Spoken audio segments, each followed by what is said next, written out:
1999 का कारगिल युद्ध भारत और पाकिस्तान के बीच लड़ी गई 4 लड़ाइयों के बीच सबसे भीषण युद्ध के रूप में देखा जाता है। सर्द मौसम, बर्फ से ढके ऊंचे ऊंचे पहाड़, पहाड़ की चोटी पर बैठा दुश्मन और दुर्गम रास्ते। ये मंजर कुछ ऐसा था कि नर्क के दरवाजे से मोती चुन कर लाने हैं। एक चूक और मौत निश्चित, लेकिन भारतीय सेना के जवानों का साहस और जज्बा ऐसा कि दुश्मन उन्हें देख के ही डर जाए।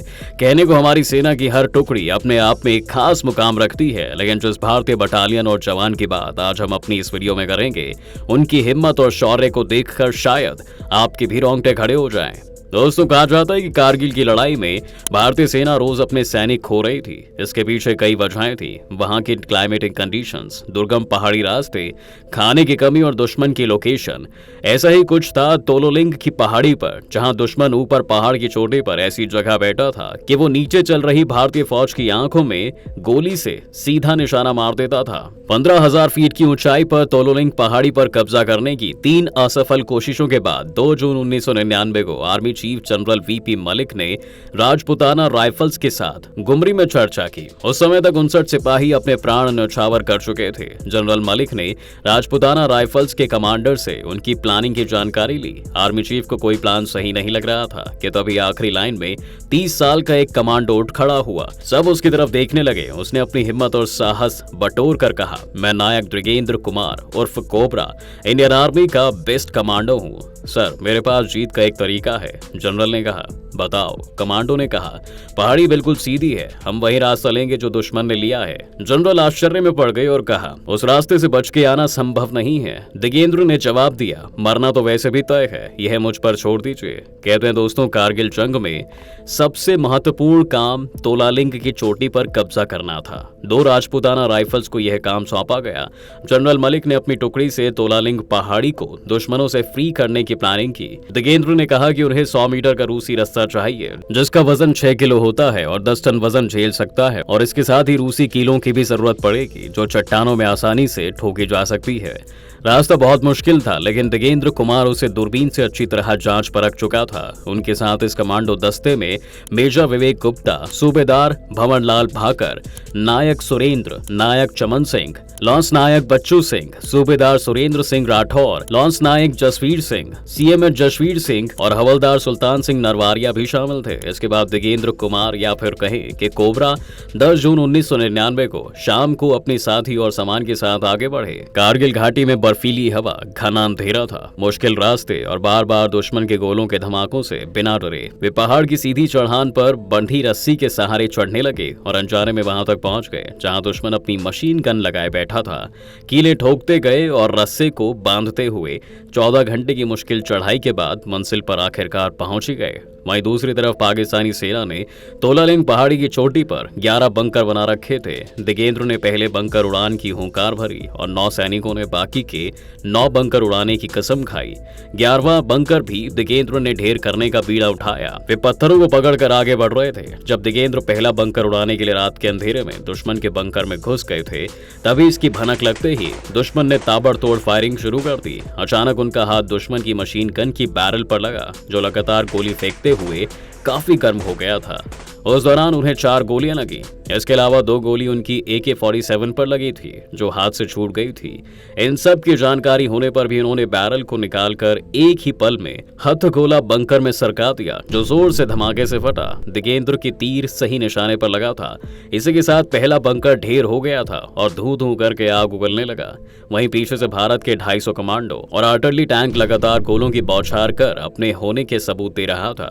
कोबरा के साथियों ने भी जमकर फायरिंग की। इसके बाद उन्होंने ऑर्डर देकर नीचे से अपनी आग उगलती हुई तोपों का मुंह 1 मीटर ऊपर करवाया और आगे बढ़े ताकि दुश्मनों के और करीब पहुंचा जा सके। द्रिगेंद्र बुरी तरह चोटिल हो चुके थे। उनकी LMG भी हाथ से छूट गई थी, लेकिन फिर भी उन्होंने हिम्मत नहीं हारी और हौसला मजबूत बनाए रखा। इसके बाद उन्होंने फर्स्ट एड कर बहते खून को रोका। पीछे देखा तो पता लगा कि उनके सभी साथी वीर गति को प्राप्त हो गए हैं। अपने सभी साथियों को खो देने के बाद द्रिगेंद्र ने फिर हिम्मत की और बाकी के बंकरों में ग्रेनेड फेंके। ऐसा करके द्रिगेंद्र ने पूरे 11 बंकर तबाह कर दिए थे। इसके बाद सुबह अपने एक साथी की LMG बंदूक लेकर द्रिगेंद्र पहाड़ी की ओर आगे बढ़े। तब उन्हें रास्ते में पाकिस्तानी सेना के मेजर अनवर खान दिखाई दिए। वहीं पर दोनों का आमना सामना होने लगा तो दिगेंद्र एलएमजी से एक ही गोली चला पाए थे। तभी अनवर खान ने उन पर अपने पिस्तौल से गोली दाग दी जो दिगेंद्र के कमर के नीचे पांव में लगी। तभी उसकी गोलियां खत्म हो चुकी थी। इसके बाद अनवर ने दिगेंद्र के ऊपर झपट्टा मारा और दोनों लुढ़कते हुए काफी दूर चले गए, लेकिन दिगेंद्र ने उसका गला पकड़ कर रखा हुआ था और अपना खंजर निकालकर झटके से उसकी गर्दन उखाड़ दी। 13 जून 1999 को सुबह के 4:30 बजे थे। तोला लिंक की चोटी पर तिरंगा लहराने लगा था। नायक दिगेंद्र अपनी इस जीत से ज्यादा खुश नहीं थे। वे अपने कई साथियों को खो देने के कारण अंदर से टूट चुके थे। इसके बाद वो बेहोश हो जाते हैं और जब उनकी आंख खुली तो वे श्रीनगर के आर्मी हॉस्पिटल में थे। दिगेंद्र अपने कई इंटरव्यूज में अक्सर ये बताते हैं दोस्तों कि उन्हें नहीं पता था कि उन्होंने कितने पाकिस्तानियों को मारा। इस बात का पता तब चला जब तत्कालीन प्रधानमंत्री अटल बिहारी वाजपेयी उनसे अस्पताल में मिलने आए और उनकी पीठ थपथपाकर कहा कि वाह मेरे कलयुगी भीम बेटे, तुमने 48 को मारा है, 2 और मार देते तो हाफ सेंचुरी लग जाती, तुम अभी भी नॉट आउट हो। हालांकि इसके बाद दिगेंद्र कुमार का इलाज 2-3 साल तक चलता रहा और बाद में वे सेना के लिए अनफिट करार कर दिए जाने के बाद सेना से रिटायर हो गए। उनके योगदान के लिए भारत सरकार ने उन्हें महावीर चक्र से भी सम्मानित किया। वहीं अगर दिगेंद्र की पूरी सैन्य जिंदगी पर नजर डालें तो उनके कई ऐसे कारनामे उठकर सामने आते हैं दोस्तों, जो उन्हें दूसरों से कहीं अलग बना देते हैं। दिगेंद्र कुमार का जन्म राजस्थान के सीकर जिले गांव झालरा में शिवदान सिंह परसवाल के घर पर हुआ था। नायक दिगेंद्र कुमार का ताल्लुक भारतीय सेना की रेजिमेंट 2 राजपूताना राइफल से है। ये कोई पहला मौका नहीं था जब दिगेंद्र कुमार ने अपना पराक्रम दिखाया हो। 1993 में भी दिगेंद्र की सैनिक टुकड़ी जम्मू कश्मीर के कुपवाड़ा में तैनात थी। उस समय पहाड़ी इलाका होने और स्थानीय लोगों में उग्रवादियों की बेहतर पकड़ होने के कारण उग्रवादियों को पकड़ना मुश्किलों से भरा था। वहां पर एक आतंकी मजीद खान एक दिन उनके कंपनी कमांडर वीरेंद्र तेवतिया के पास आया और उसे धमकाया कि हमारे खिलाफ कोई कार्रवाई की तो उसके परिणाम अच्छे नहीं होंगे। जब बाद में कर्नल तेवतिया ने सारी बात दिगेंद्र को बताई, दिगेंद्र यह सुने एकदम से मजीद खान के पीछे दौड़े। वह सीधे पहाड़ी पर चढ़ा, जबकि मजीद खान पहाड़ी के घुमावदार रास्ते से 300 मीटर आगे निकल गया था।